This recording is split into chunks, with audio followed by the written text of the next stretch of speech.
Bonjour. Voici aujourd'hui l'exercice numéro 5 de la troisième série d'algèbre PC.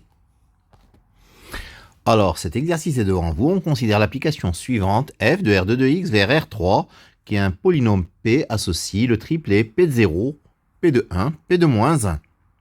Montrez que f est linéaire, f est L-injective, S est un isomorphisme. Alors, soit P appartenant à R2 de x, Q appartenant à R2 de x et alpha un réel, f de alpha p plus q, c'est alpha p plus q de 0, alpha p plus q de 1, alpha p plus q de moins 1. C'est-à-dire alpha, p de 0, p de 1, p de moins 1, plus q de 0, q de 1, q de moins 1. C'est-à-dire alpha f de p plus f de q.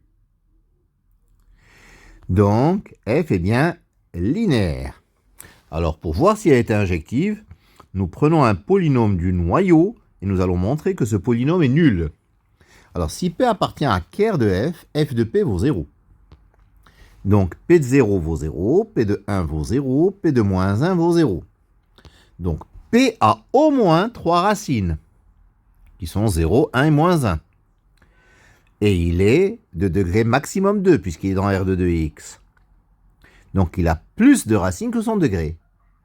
Et donc, P est nul. Quand un polynôme a plus de racines que son degré, il est nul. Donc le noyau c'est 0, donc f est injective. Alors d'après le théorème durant, la dimension du noyau plus la dimension de l'image, c'est la dimension de l'espace de départ, c'est-à-dire R2 de x. Et la dimension de R2 de x c'est 3. Donc la dimension de l'image c'est 3, puisque la dimension du noyau c'est 0.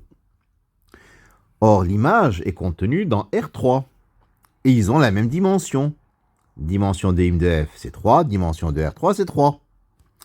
Par conséquent, im de f est un sous-espace vectoriel de R3 qui a la même dimension que R3, donc c'est R3. Donc im de f, c'est R3. Donc f est surjective. Elle est injective et surjective, elle est donc bijective, c'est un isomorphisme.